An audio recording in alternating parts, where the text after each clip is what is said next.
ನಾನು ಯಹೂದಿಯಾದವಳು. ನನ್ನನ್ನು ಸೋದರ ಸಂಬಂಧಿಯೊಬ್ಬರು ಬೆಳೆಸಿದರು. ದೇವರ ಆಶೀರ್ವಾದದಿಂದ ನಾನು ಪರ್ಷಿಯಾಕ್ಕೆ ರಾಣಿಯಾದೆ.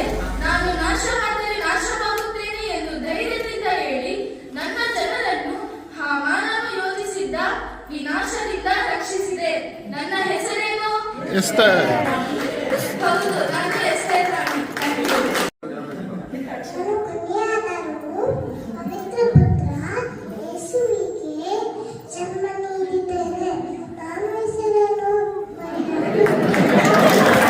ಇಲ್ಲದ ಕಾರಣ ನಾನು ಪ್ರತಿ ವರ್ಷ ಶಿಲೋಹದಲ್ಲಿ ದೇವರಿಗೆ ಅಳುತ್ತಾ ಪ್ರಾರ್ಥಿಸುತ್ತಿದ್ದೆ.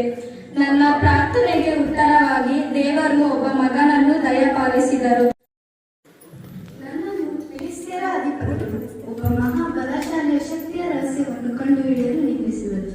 ನಾನು ಅವನನ್ನು ಪ್ರೀತಿಸುವಂತೆ ಬಿಡಿಸಿ ಆತನ 7 ಜೊತೆಗಳನ್ನು ಕತ್ತರಿಸಿ ಆತನ ಶಕ್ತಿಯ ರಹಸ್ಯವನ್ನು ಕಂಡುಕೊಂಡೆ. ನಾನು ಯಾರು?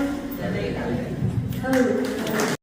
ಬೈಬಲ್ನಲ್ಲಿ ನಾನು ಏಕೈಕ ಮಹಿಳೆ ನ್ಯಾಯಾಧೀಶರು ಹಾಗೂ ಪ್ರವಾದಿನಿ.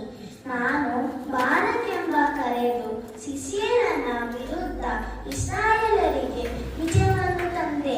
ನನ್ನ ಹೆಸರೇನು? ಡೆಬೋರಾ. ನಾನು ದೆಬೋರಾ.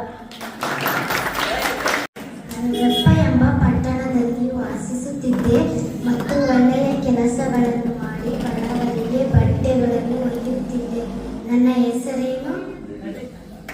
ಹೌದು, ನನ್ನ ಹೆಸರು ತಬಿತಾ. ಧನ್ಯವಾದಗಳು. ನಾನು ಕ್ರೈಸ್ತರ ಹಿಂಸಕನಾಗಿದ್ದೆನು.